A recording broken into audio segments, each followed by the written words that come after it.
Jackson on the drive, kicks it out for man. Man, three-pointer, bang! Oh, what a man! Magic down the middle, just what I thought. A hook shot at 12, good! Here's Michael at the foul line, a shot on Elo, good! The Bulls win! They win it! Now there's a steal by Bird. Underneath the DJ, Going up over Bell, ball away. Yes! Yes! At the buzzer, he does it! Was there ever a doubt? A Smith screen, Ojibo the bend. Oh! LeBron James with no regard for human life. It's a physical game. Oh, man, oh, my. A monster jam by Blake Griffin. What's going on, guys? Welcome to another episode post-game live here on Dime Dropper, although technically tonight is not a post-game for Game 4 of the 2023 NBA Finals between the Denver Nuggets and the Miami Heat. I will also be talking about the Champions League Final that took place today. Of course, the Champions League Final is the biggest sporting event annually in the world.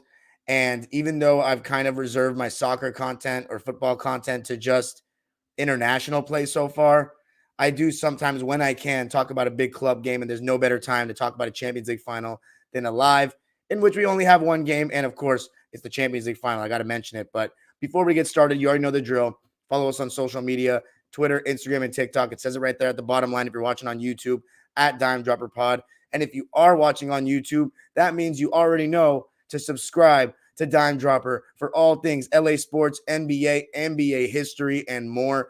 Make sure you hit the notification bell so you know every single time I go live. And even though today is the day after the game, live from Los Angeles, as always, shout out to everybody in the chat tonight.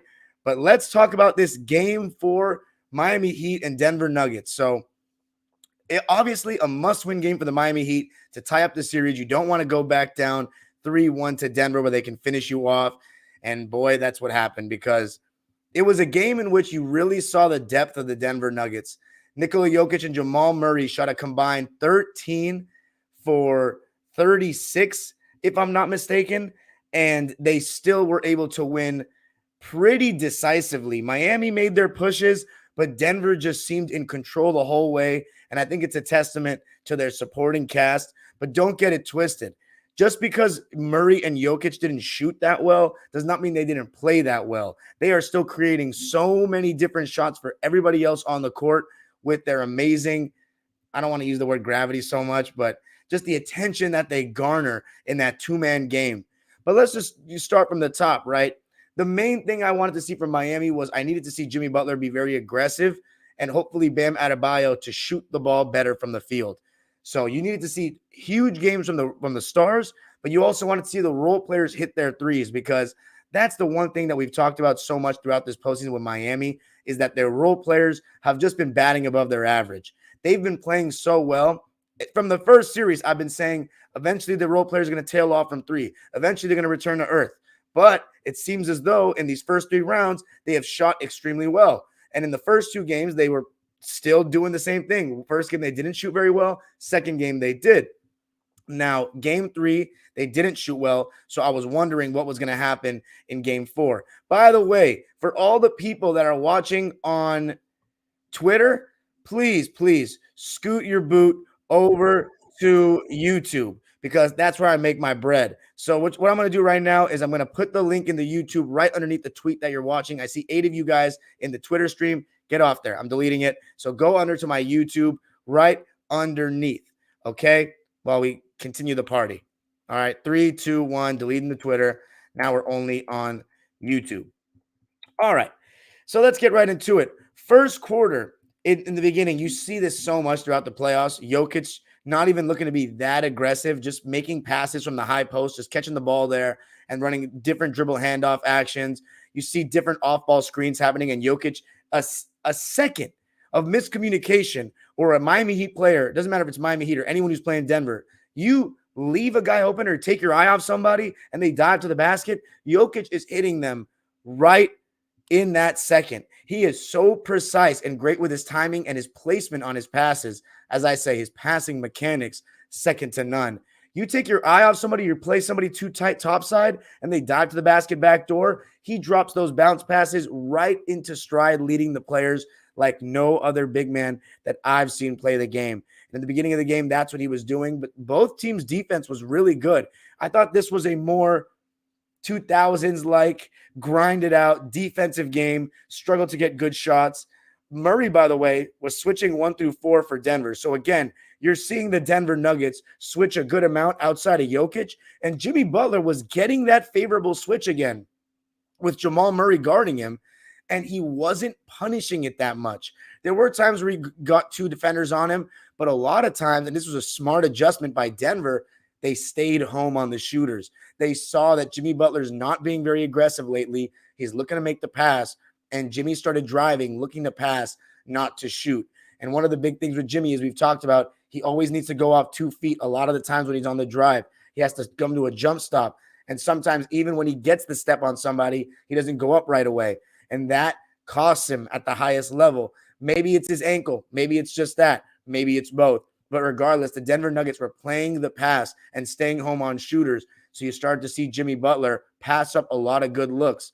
Now, thankfully for Miami, their defense was really good too. They were trying their best on Joker, but as I said in the beginning of the game, he wasn't being too aggressive. They were trying to high drop on Murray, and then they went to a blitz on Murray on almost all the pick and rolls.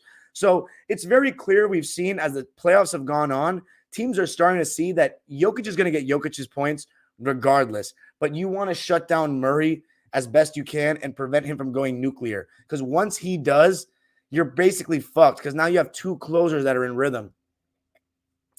But one thing about Denver, with them switching 1 through 4, notice that means Jamal Murray is switching on to the 4, and that's Kevin Love. And Kevin Love has a good post-up game. And one thing that was infuriating me early on was that Miami, mainly Kevin Love, was not even looking to go into the post against Jamal Murray on a switch. And those possessions become wasted. When you end up shooting a contested shot or a Jimmy Butler contested pull-up or a Bam Adebayo contested 10-foot runner, or you know what he does, that one dribble and fades away, that isn't as good of a look to me as what you can get from Kevin Love potentially going in the low post against Murray. 1, it makes Murray work on defense. 2, good luck guarding that without fouling. And 3, Kevin Love actually has post game. I know he's old, but when he has the skill, it doesn't take him that much to dump it down and seal Jamal Murray down low.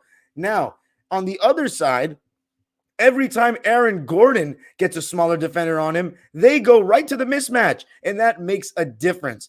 And someone that Miami really needed to have a good game and just hasn't found his shot in these 2 games in Miami, Gabe Vincent. 1 for 6 in game 4 in 19 minutes of play. He also had 2 turnovers and was a team worst -21. It was a rough night for him. And then Max Strus with 2 stinkers in a row. Besides that first quarter of game 2 where he went 4 for 7 from 3, he's been pretty abysmal in this series, and his off-ball defense hasn't been very good either. 0 for 4, 0 for 3 from deep, and a donut in 19 minutes from Max Strus. So between Gabe Vincent and Strus, they scored 2 points on 1 for 10 shooting. That's from your starters. That is not going to get it done. Kevin Love and the Heat, by the way, in the beginning of the game, were getting away with a lot of fouls on Jokic. Jokic, of course, on defense is going to be in that drop coverage that we've seen all series long. Bam, as I said, in that high drop and then slowly going to a blitz. And as the Heat, by the way, were down 18-11 in the first quarter, and then Jimmy Butler started to get to the basket, started to hit a couple mid-ranges with Jokic in drop coverage, and narrowed the gap after 1. So at the end of the first quarter, it was 21-20 Miami. So feeling pretty good if you're the Heat, but at the same time, when you hold the Denver Nuggets to just 20 points, and by the way, as I said, I was seeing this game more from a Heat fan perspective because they were not the underdogs. They were the ones that had the pressure on them. They needed to win. And when they only allowed 20 points, that was a great thing to see. But what you were worried about is that they only scored 21, and you had to take more advantage of Denver not shooting well. Because the thing is this, Denver, they can create good shots every time down. Like Miami was playing good defense, don't get it twisted, but they are going to get decent shots every time down. Worst comes to worst, they can isolate Jokic on the block, and they can guarantee a good shot. So, I mean, they have so many different actions that get them good stuff. You just knew eventually Miami needed to be better offensively or Denver was going to get going. And in the second quarter, Jokic had a little bit of an injury scare with his ankle landing awkwardly. It turned a little bit.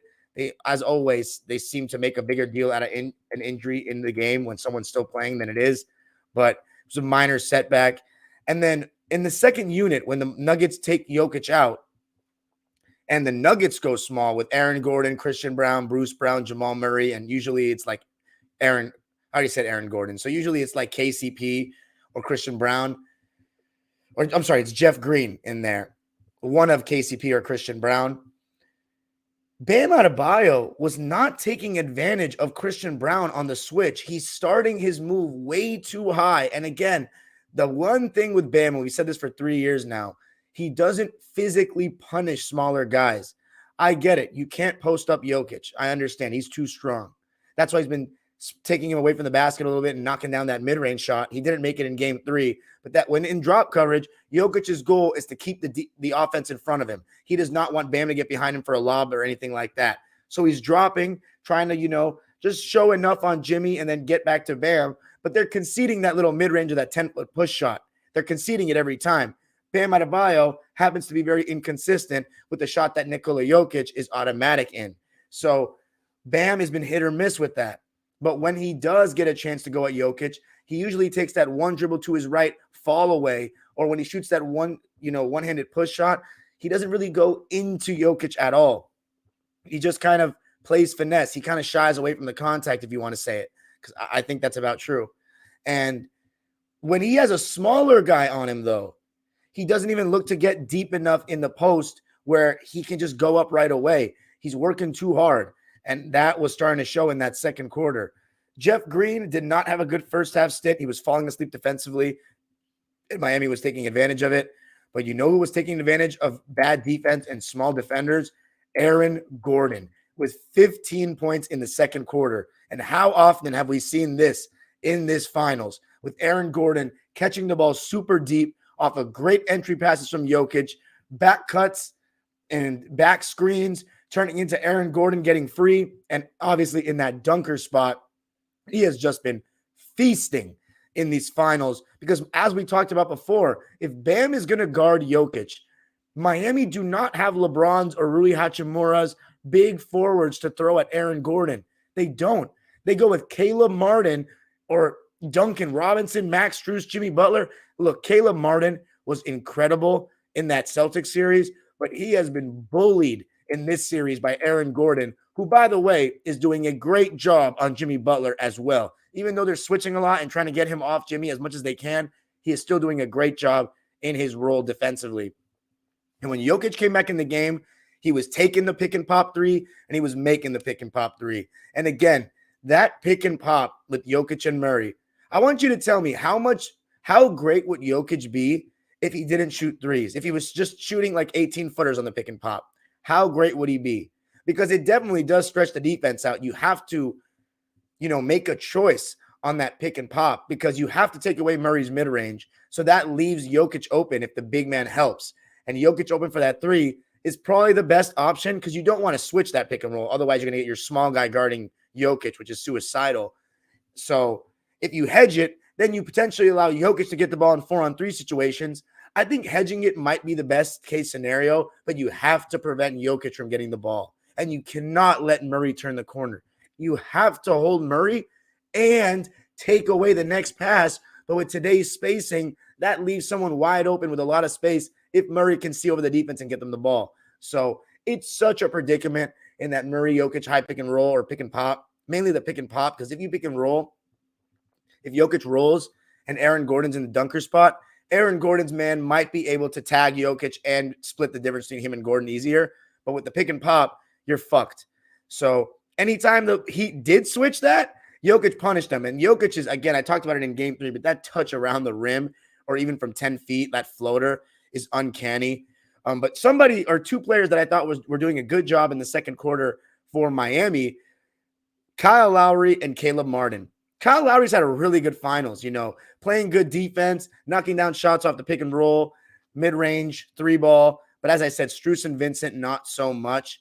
And Jokic defensively was doing some really good things as well. Great hands 2 times in a row and started to hedge screens on certain shooters like Duncan Robinson, Max Strus pretty well to prevent any clean looks on those dribble handoffs. But it was a great ending to the half for Miami. So 2 straight quarters, really good endings to the half for Bam Adebayo with 2 monster dunks. There was one he took it right at Jokic and dunked with his left hand. Then another one where he flew down the lane on a trail, and it was big time, got the crowd going, and then drew an offensive foul on Joker towards the end of the half. Great defense by Bam. You know you're going to get that all the time. Jokic had 16 points at halftime. Murray only 6 points at halftime. Jimmy Butler, 14 points on 6 for 9 shooting. But again, you're shooting 66%. This is basically a do or die game, and you're only shooting 9 times. That is not enough. But at halftime, the second quarter, by the way, 35-30 in favor of Denver. So it started to become more offensive minded. 55-51 in favor of the Nuggets. And again, I'm thinking to myself, this is dangerous for Miami. Like, it's too close. And as the game goes on, you just think that quality is going to take over because it's very obvious the Denver Nuggets are the better team. They have the best player in the series, in the world. Their second option, let me know in the comments what you think.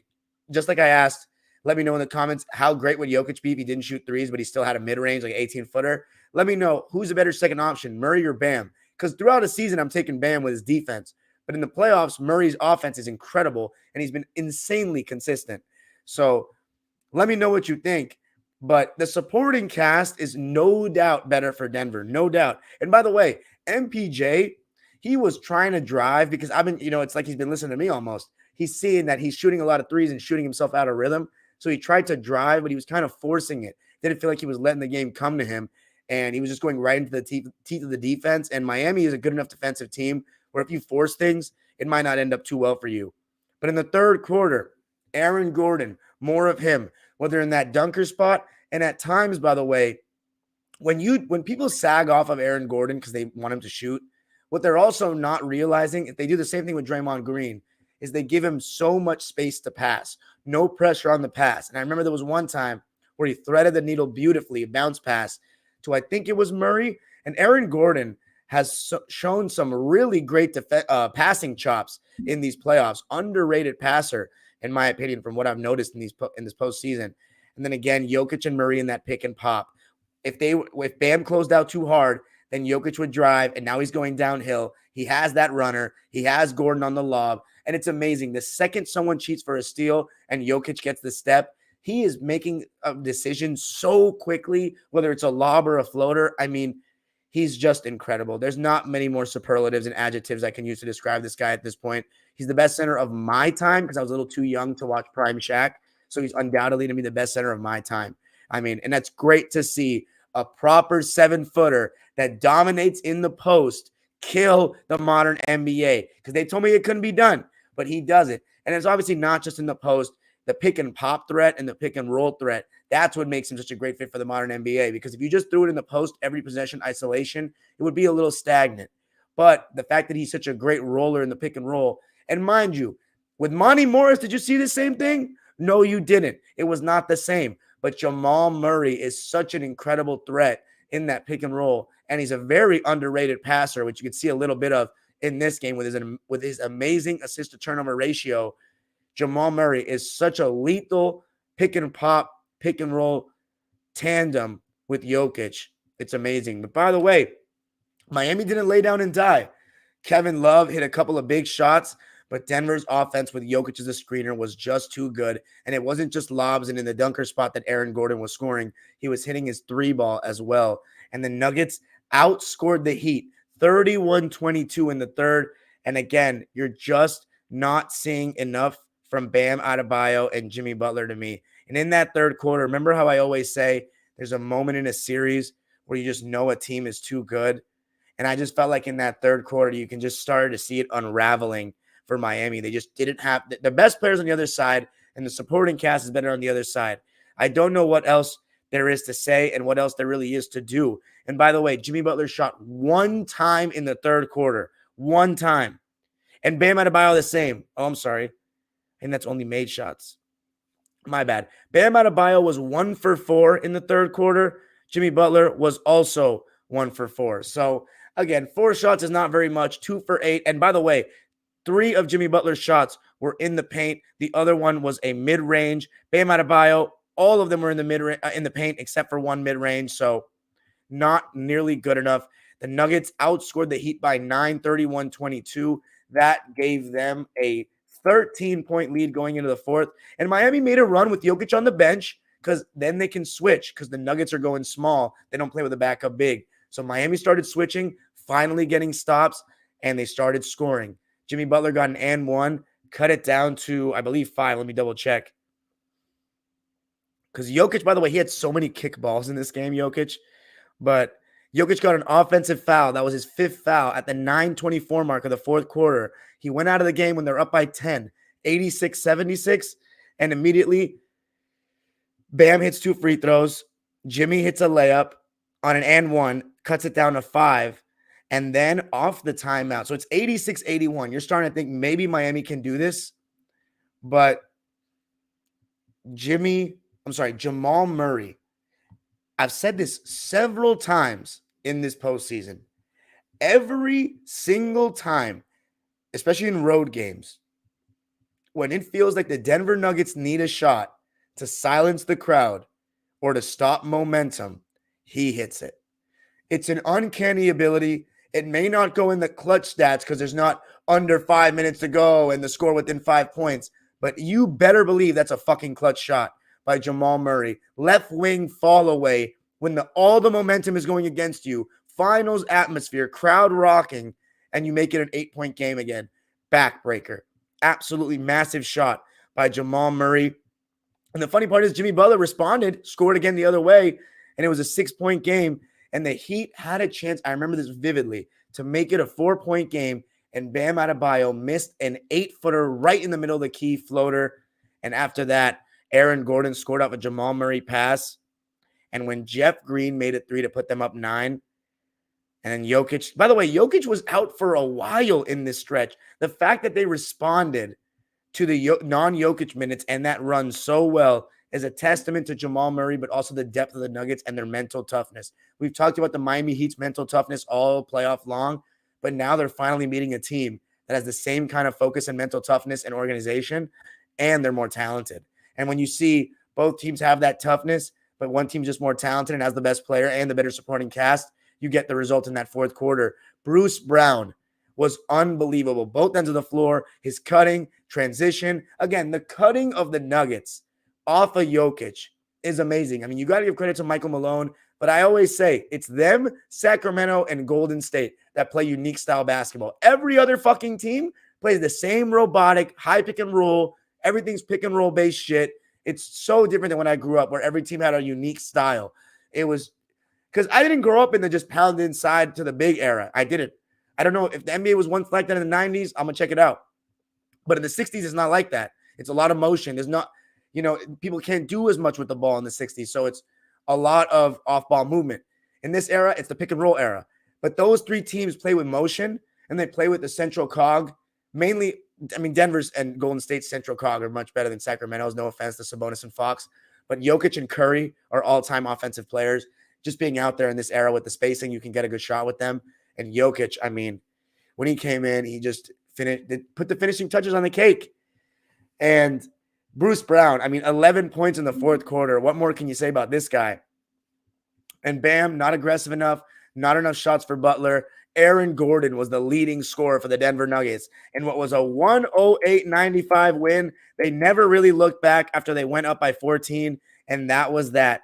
Just like the 2014 finals, the Miami Heat lose game 1, win game 2, and then lose both games in Miami. It's embarrassing that they haven't won a home game in Miami in the finals since 2013 game 7. Yikes. 0-4. And I guarantee they will probably not be playing a game 6 because when you don't win at home, it's very disappointing. The Nuggets win it 108-95 to take a 3-1 lead in commanding fashion. Look, I said it again. Offensively, I don't know what you can do about Denver. They did the best they could. I mean, they held Jokic and Murray to 13 for 36. Then those other guys get going. And you best believe that part of why they got going is because of the attention that Murray and Jokic get. You cannot switch everything with them because you can't have enough guys that are big enough to guard Jokic. They only have one guy that even stands a shadow of a chance, and that's Bam Adebayo. It's too tall of a task because Miami's supporting cast is now returning to earth finally when they're playing against a real team. It's forcing Jimmy Butler to really draw double teams. And he's not doing it because he's not scoring enough. And Bam Adebayo, you're starting to see, he hasn't really improved offensively since the 2020 season to me. He hasn't. If you've seen it, let me know. But he's not one-on-one dominant yet. And I'm not expecting him to dominate Jokic one-on-one, but the other guys. 8-man rotation for Denver. Christian Brown, 1 point, so not like his game 3 game, but 1 point, 0 for 1 in 15 minutes. Jeff Green, 3 points, a better second half than he had a first half, only 1 shot, and it was that 3 I mentioned earlier in the fourth quarter. 1 for 1 in 16 minutes. Bruce Brown, what a performance. Played more than MPJ. I guess I'll say MPJ's line first. 23 minutes. He started out 0 for 4, but he was 4 for 6 the rest of the way and finished in double figures, so good for MPJ. And again, defensively, he's been pretty solid the whole playoffs. 11 points, 3 rebounds for him on 4 for 10 shooting, 0 for 3 from deep. So 7 of his shot attempts were 2s. So you like to see that. I think in game 5, he might be due for a huge one. We'll see.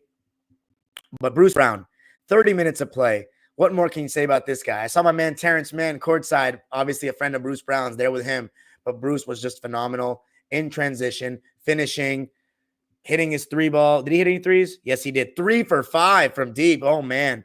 8 for 11 from the field, 21 points, 4 rebounds, a steal and a block, no turnovers. What a story. It's going to be very hard for Denver to retain him, but Bruce Brown has absolutely earned every single bit of this championship that he's about to win.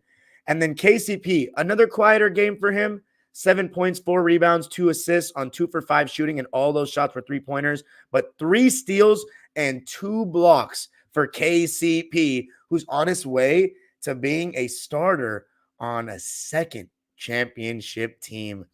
Wow. Good for him. And then Aaron Gordon, the leading scorer for the Denver Nuggets in this one. Probably his best playoff game of his career. 27 points, 7 rebounds, 6 assists. That's a LeBron stat line. 11 for 15 from the field, 3 for 4 from deep to go along with a steal. Plus 29, which was the highest of any player in the game. Aaron Gordon has carved out this Andrew Wiggins-like role for himself, guarding the best player, being the athletic guy on the team, in the dunker spot with Jokic, his screening, his rolling, his vertical threat.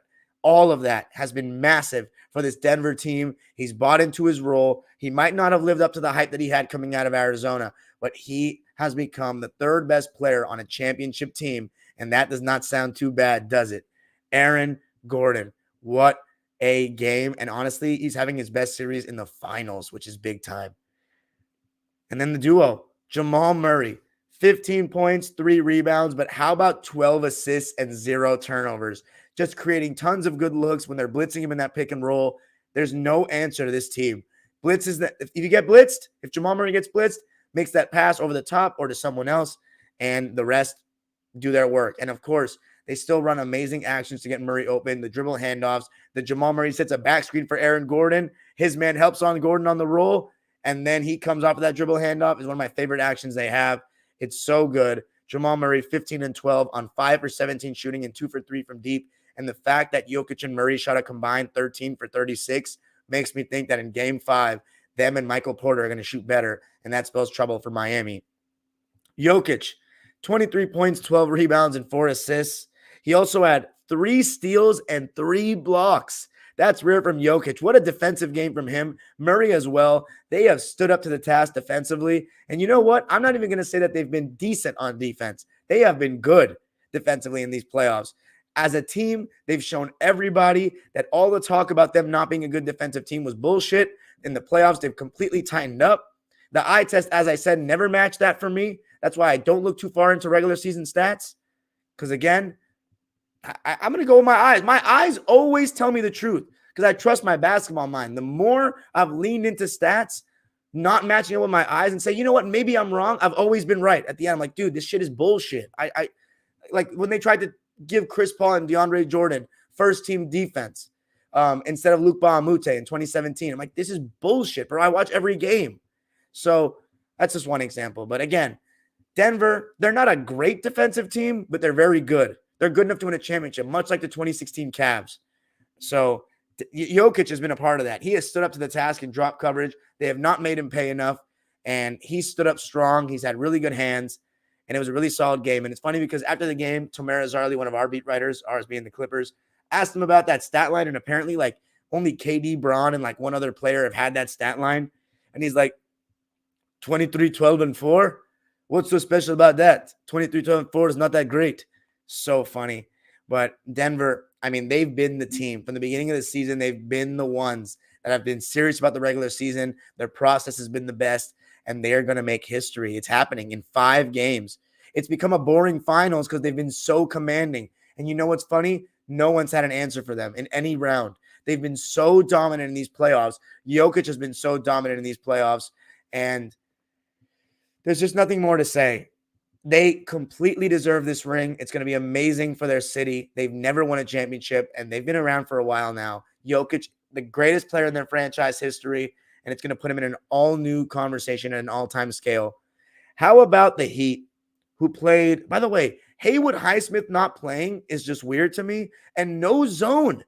I mean, the one adjustment that the Nuggets made was they noticed that they're going to put a guy in the middle of the floor in that zone, in like a 2-1-2 kind of action. But they noticed that getting the ball to Jokic in the mid-post on the wing and then having someone cut in the middle would free up something. And that's kind of the adjustment they made. But in my opinion, Spo still should have gone to that zone more. It was working better than the man-to-man. So let me know what you think. Why didn't he? I don't feel like they fully countered it like crazy. But Cody Zeller played only 4 minutes, had a donut, didn't even get a shot off. Kevin Love, only 18 minutes, but he shot well. 12 points, 4 rebounds, 4 for 6 from the field, 3 for 5 from deep. No turnovers, but he was a minus 13. Let me know if you thought he should have played more. I already talked about Vincent and Strus, a combined 2 points on 1 for 10 shooting and 0 for 7 from 3 between the two of them. They need much better, like much better. If their role player, if their stars are not going to play great, they need much better from them. And honestly, to beat Denver, they need the stars to play great and the role players to play great. That's honestly the truth. Kyle Lowry played 33 minutes. He had a much better first half to me. 13 points, 3 rebounds, 7 assists. Pretty solid game off the bench on 3 for 7 shooting, 1 for 4 from 3. Caleb Martin, 11 points, 5 rebounds in 33 minutes of play, 5 for 12 on the field, 1 for 2 from 3. He was solid. At least they had 6 guys in double figures. Duncan Robinson, 12 points on 5 for 7 shooting and 2 for 4 from 3. So he did his job. And the Heat, again, not a good 3-point shooting night. Oh, by the way, the Denver Nuggets shot 49% from the field. And finally, they had a good shooting night from 3 and only turned the ball over 6 times. 14 for 28 from deep, 50%. I've been saying they're due for a 40+% shooting night from 3. They got it in game 4 on a 50% shooting night. 16 for 21 from the foul line, so not that great there. The Heat shot 17 for 20 from the foul line, so 85%, but they were only 8 for 25 from 3, 32%, 45% from the field. So Nuggets shot better from the field and from 3. Turnovers-wise, Heat turned the ball over 14 times, the Nuggets 6. And you know what happens when you turn the ball over against Denver? You're fucked. So as you see with the stats, they all showed this was just not, the Heat didn't play well enough to win. The other starters, Bam and Jimmy. It's only people left. Bam, 20 points, 11 rebounds, 3 assists, 7 turnovers, 1 steal, 1 block, but 7 turnovers for your center. He had half your turnovers. That's disgraceful. By the way, he's reached his 20-point threshold in every single game that I placed on him. And honestly, I think he's been okay. 7 turnovers is way too much. But Jimmy, again, no 30-point game. 25 points, 7 rebounds, 7 assists on 9 for 17 shooting. Bam is shooting more shots than you in this game. This is do or die, bro. Jimmy buckets. What happened? Did he was too injured? No excuse. He didn't play well enough in this series to win. He had to shoot 20+ times. You got to empty the fucking clip, bro. 7, and you're shooting well. 9 for 17. So many passed up shots. No excuse. This series is over. My next live will be on Monday, and it'll be celebrating the Denver Nuggets' first championship, and it'll be a beautiful sight to see because they've been the best team all season long, all playoffs long. They have the best player. And let me just tell you this. I have never seen a champion that is going to disprove more bullshit narratives than Denver this year. Never. I've never seen a 1 seed besides that 2021 Jazz team, who rightfully was dog shit, get this disrespected. This Denver team was legit because Jokic is on it. And Murray. Murray's almost as good as Mitchell. Jokic is, I mean, it's insane. People didn't see this. But you know what? They wanted to run with their narratives because Jokic lost to Phoenix and Golden State without Murray, without any other star on his team.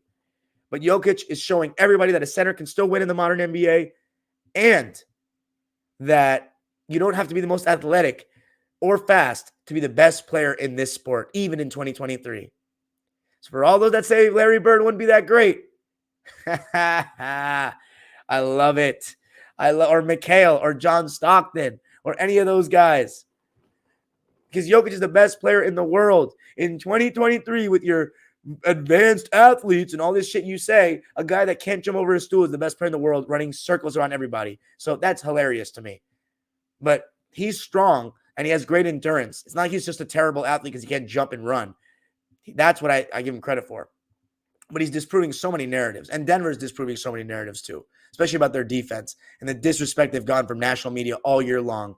They're not serious. They're so disrespected. I was in spaces where we talked for hours about the Western Conference playoff picture and barely mentioned Denver. And I always thought it was ridiculous because my Clippers get whooped by Denver. But anyway, that's it for me today, guys, with the basketball portion of this video. Now, going to be talking about the Champions League final. And joining me is going to be my good friend, NVZ, to break it down for a little bit. God damn. Let me read some of the comments before we add them on.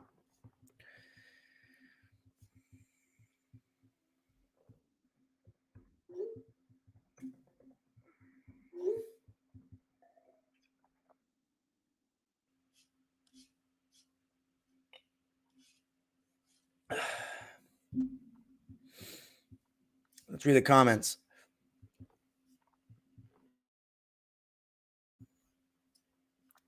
What's up, beloved? What's up, boss man? Dilo, or is it Dio? 333 says Inter should have won. Interesting. Bernardo says Guardiola and City did all they could to lose this match, but were unsuccessful. You think so? Lautaro had no IQ. Tried to pass instead of trying for goal that one play. Should have cut in and he would have scored because Ederson is shite. What? Ederson had some shaky moments, but he made some big saves. And he's not shite. AG is super glue, filling gaps with superior athleticism. Super glue. Heaton 7 says D-Lo 333. Jimmy Butler is Michael. Okay, we got to stop with that. I'm actually going to have to say something about that. By the way, Jimmy Butler and Michael Jordan comparisons need to stop. You're seeing the difference in quality. Obviously, those weren't serious comparisons, but you're seeing the difference in quality. But now let's get to it. The Champions League final. We already knew what the storyline was for this. Man City needed to get it done. I mean, no disrespect to Inter, but Man City, they've been one of the best teams in the world, if not the best, for the last few years. Pep Guardiola has taken them to new heights. And in this game, they started with an interesting formation. 3 at the back. It really looked like 3 at the back, not 5 at the back with wing backs, with Akanji, Nathan Ake, and Ruben Dias in the back for Man City. I was shocked that Kyle Walker didn't start. Very shocked. And in the midfield, they had Ilkay Gundogan, Kevin De Bruyne, Rodri, and John Stones playing in midfield. And then Erling Haaland, Bernardo Silva, and Jack Grealish up front. And I thought it was fairly pedestrian in the beginning of the game, as most cup finals are. But slowly but surely, within 10 to 20 minutes, you saw that both teams were kind of going for it. And it wasn't as defensive-minded and frantic and nervy as most cup finals. In cup finals in soccer or in football, you expect it to be an ugly game. But I actually thought that even though there was some poor moments of technical ability in this game, it was more free-flowing and more chances than a lot of the other Champions League finals I've witnessed. Like, I thought it was much better than 2020. I thought it was much better, and I'm saying this as a Chelsea fan, than my final in 2021 against Man City. I also thought it was better than 2019 Liverpool Spurs, which was absolute dog shit. But joining me now is my good friend NV, who is a longtime Barcelona fan, has family in Barcelona. The great Barcelona legend Pep Guardiola won today. NV, what were your thoughts on the first half in this game? It was a 0-0 first half. City had a couple of chances, mainly that Erling Haaland one where he didn't have a great angle, tried to whip it across goal. But before KDB got hurt, it looked like City were starting to get warmer, starting to force some mistakes from Inter, and they're obviously going to dominate possession like we know they're going to do, but they couldn't break through. And after Kevin De Bruyne went injured, and it was sad to see him get injured because he got injured against us in the final 2 years ago, felt like Inter was maybe starting to creep and get some chances on the counterattack or looked a little dangerous. And the longer the game went on, Inter was going to want to park the bus and try to catch City slipping. What were your thoughts as that first half was happening? I mean, we watched the game together, but let the good people know. I feel like it was pretty even in the first half. I feel like City looked kind of nervous. Both teams kind of looked nervous, but City was really nervous with the ball. A lot of uncharacteristic mistakes. But I mean, Inter looked good in that first half. I mean, they must have come out thinking, we did really well. We have a good chance to win this game, but didn't turn out to be that way. But yeah, it was a good first half. I mean, both teams had good chances, so could have gone either way in the first half. Yeah, it just felt like we weren't seeing that crisp passing from City, that tiki-taka in the midfield as much. It felt like there weren't that many people trying to free themselves up into space and get the ball. And it just felt pretty congested for City. And it felt like they were just moving slow and predictably. And I think when Foden came on, especially in the second half, you started to see that like the channels, the wings were kind of open for Man City for Man City, or more vulnerable. And I think when Stones kept getting in those positions outside of the box, and I think Stones actually played pretty well, but when he was getting the ball right outside of the box, it just looked uncomfortable. You got a center back playing in those forward areas, and it felt like, a lot of the attacks were kind of dying down because of that. Yeah, I mean, Stones was pretty good, but usually I feel like when Pep puts him in that CDM role and he comes forward more, he plays better. But he looked like nervous, like he had a really bad first touch where he gave the ball away and just things like that. But, I mean, he did pretty good. And then obviously Foden, I feel like, changed the game. De Bruyne wasn't really doing a lot. And then when he got, that injury, you could tell he was going to come off. And it's the second time that he's gotten injured in a final. So you're thinking, oh, no, City's on the ropes. And then Foden comes on. And that's the thing about City is they have all this depth. So if somebody goes down, they can bring on, Mahrez. They can bring on Foden. They have so many options off the bench. And it's just like, wow, finally this team, they win the Champions League. I mean, this team was so good. So, yeah. You mentioned Foden changing the game. I think he was finding those pockets of space, and he's a guy that can take a player on or two and then draw more defenders and then create that space on a pass. And you saw that one play where he had that amazing turn and he shot it straight at Onana. But also Ederson had his shaky moments in this game. He also had some big saves as well. And then finally the breakthrough came from Rodri. And this guy, I mean, throughout this tournament, he has had the knack for big goals, big performances. And it started with Manuel Akanji, his through ball. He was coming further forward, had that nice through ball. I think it was to Bernardo Silva, right? Tried to cut it back. It was deflected, fell right to Rodri. And one thing about Rodri that I love, he always scores nice goals, man. He just fired that one in. No chance for Onana. City up 1-0. And they held on for dear life after that. It felt like they had a couple of decent chances, but Inter had their decent chances. Man City were sloppy. And our good friend, Romelu Lukaku, I mean, how many times have we seen the big chance, one or two chances at the biggest stage of this sport, whether it be the semifinals of the World Cup or deep in the Champions League or crucial league games in the Premier League that have title implications, and he just doesn't take that chance. First, it was the block off the crossbar rebound, and then the clear-cut header right to Ederson. Great save by Ederson, but it went right at his legs. What did you think of that? As a Chelsea fan, I had to have a good laugh about that. Well, not only those things, but then he even had another good chance before he blocked that header where he just shot it directly at Ederson. And then he had another good chance where he just shot it completely wide of the goal, not even on target. So he was just like, I don't know. I thought he would offer something different because Dzeko wasn't doing anything. But then Dzeko was quiet. Haaland was quiet too. Yeah, and then they bring Lukaku on, and I mean he gets all these great chances that Dzeko wasn't really getting, and he just completely bottles every single one. I mean it's just like classic Lukaku. I don't know what's going to happen when he goes back to Chelsea. I don't even know if they want to keep him or not. But I don't want him after he quit on the club like that. I just don't want him. I gave him so many chances, and you know what? He's gotten chances in big games, didn't take them. And Ederson, huge save at the end, by the way, huge. And Man City finally do it. They get the job done. They complete the treble. First one since, I believe, 2015. Did Bayern win the treble in 2020, bro? I got to check that out right now. I'm honestly not sure. I think there was only 9 teams that have won a European treble, and I think City are the 10th, I want to say. Yeah, they did win the treble in 2020. They won the Wow. Bundesliga, and it was just forgettable because that was the COVID season. But 2015 Barca, now Man City. I mean, what does this say about Pep, man? This was the one thing he didn't get with Man City yet. It was his first Champions League title since 2011. They said that he couldn't bring his sticky-taka style to the English game. He has taken it and fucked everybody. 5 titles in the last 6 years, 5 and 7 for him as a manager. I think 4 Carabao Cups, and now an FA Cup again this year. I mean, this is right there with the Barcelona teams of the early 2010s to me, the best club team I've ever seen. And then I'd say if I had to put a third one, the Real Madrid Champions League dynasty. But these 3 in my generation, the all-time best for me.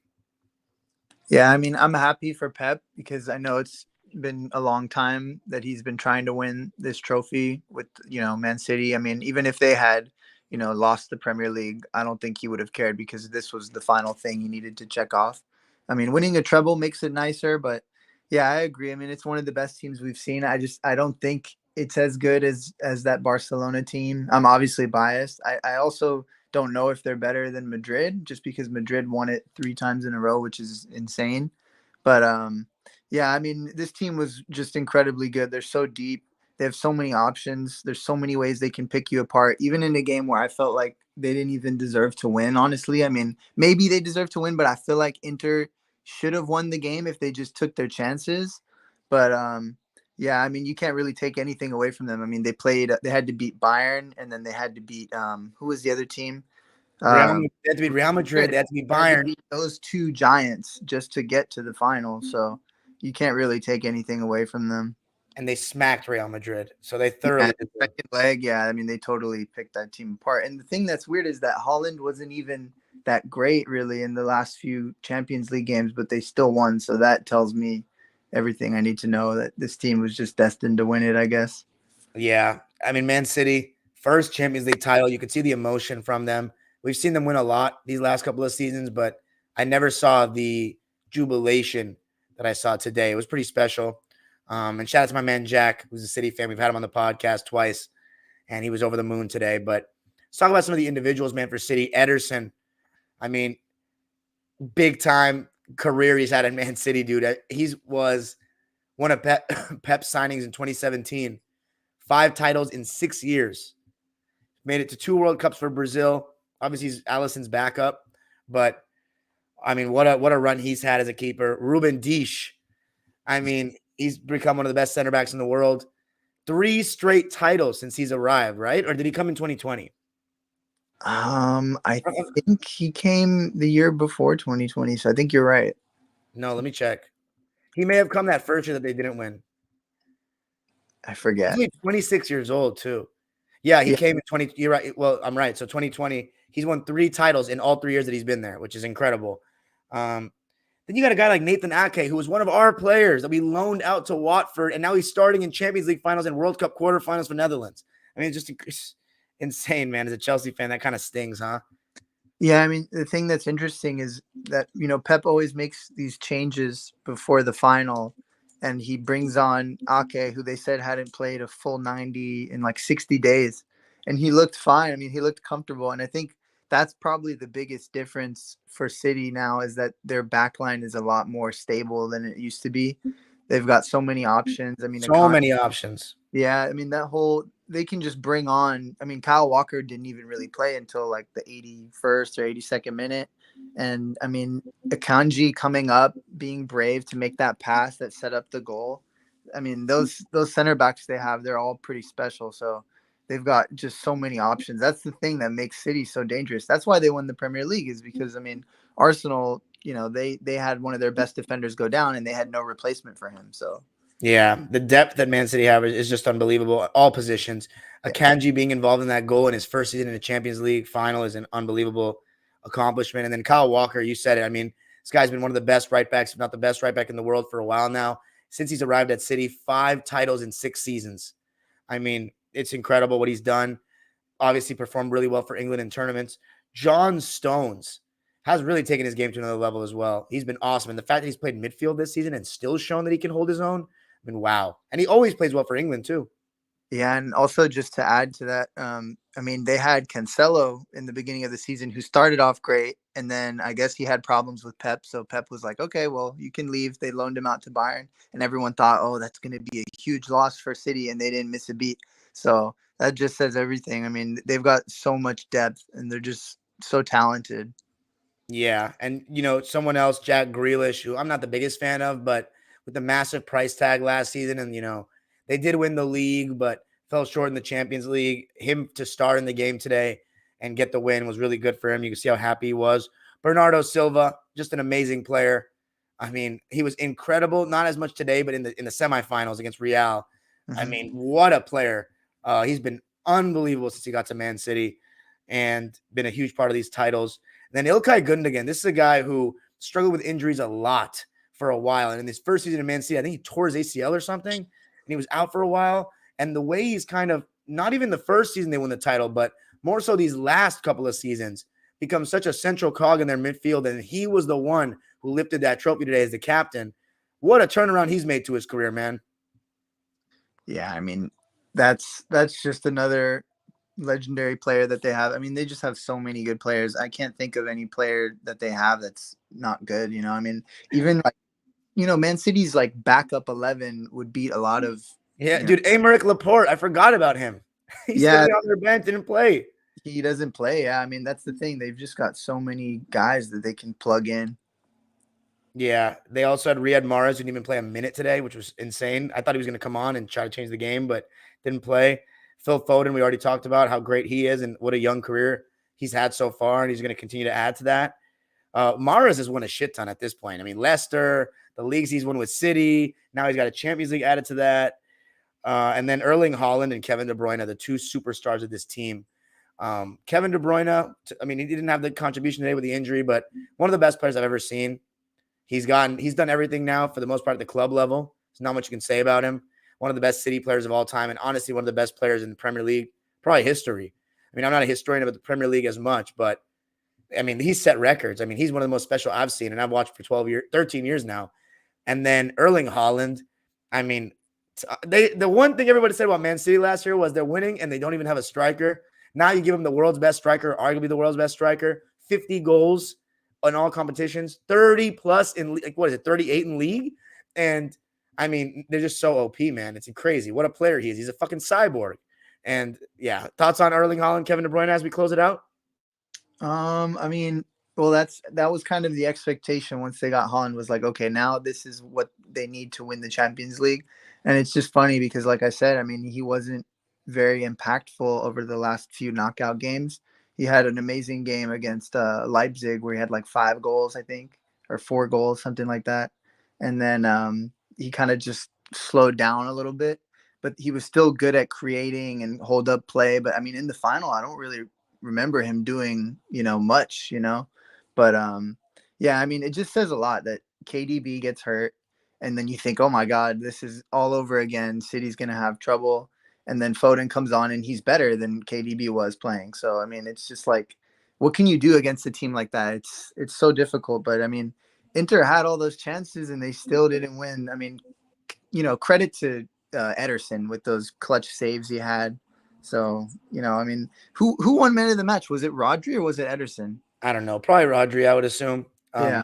I love when I was talking about with you earlier, but I love the cup finals when it's 1-0 and there's a second half winner and that guy becomes the hero, as opposed to like when we won the Champions League final, we scored in the first half. And like for a neutral fan, that's not as fun, where the whole second half is scoreless. I love that suspense of that winning goal in the second half. And Rodri, I mean, he was talking about it in his post-game presser today, or his post-game interview, but he was brought in as Fernandinho's replacement. And I mean, Fernandinho was so incredible for them. And he was Nigel de Jong's replacement, Fernandinho. And they've replaced these guys with just another incredible player. And the guy's what, 26? Erling Haaland is 22. Like, the one thing City's done such a good job of to me is keeping great players. I mean, Leroy Sané and Joao Cancelo didn't go that way, but like David Silva, he did his whole prime with City. Yaya Toure, whole prime with City. Vincent Kompany, same. De Bruyne, same. Aguero, same. They do a great job of keeping their players. And I mean, I'm kind of done with the City experience of them winning everything, but man, it doesn't look like it's ending anytime soon. Yeah, I mean, I think it's just clear that at this point, guys just love playing for Pep. I mean, you look at all these talented players that would start and play full 90s at any other club regularly. And then you've got guys like Mahrez and Foden, who sometimes they're playing all the time, and then sometimes they're barely playing at all. But they're just happy because they know that, they can come in and they can, make a difference if they need to. But all they care about is winning. And that's why they're such a good team, is because they all just have that attitude of like, let's just win. I don't care if I don't play a lot. And then the guys that are, pissed off if they're not playing a lot, like Cancelo, they just get shipped off. And that's just the way it is there. Yeah. Raheem Sterling, also another player that had his best years with City, and they kept him for a while until he kind of became, washed. Yeah, I mean, he just wasn't playing a lot. And then, he kind of just told, Pep, I think I want to leave. And Pep's like, okay, that's fine. Whatever. We'll find a replacement for you. Well, and no, what happened is I think bringing in Grealish was already kind of like the replacement for Raheem. That was kind of it for him. Yeah, that's true. Yeah. I mean, it's once you fall out of favor with Pep, it's really hard to get back in the starting 11. Yeah, but NV, thanks so much for joining, man. This was great. Man City, the champions of Europe, the champions of England, and soon to be, when they win the Club World Cup in the coming year, the champions of the world. Monday night, Miami and Denver. We'll see how it goes. And by the way, hopefully this summer, in terms of soccer content, hopefully we're getting Gold Cup final. I will be there at SoFi. Hopefully it's USA, Mexico. But thanks so much for joining me, guys. Make sure to comment on the video and let me know what you think. Peace out. Send it.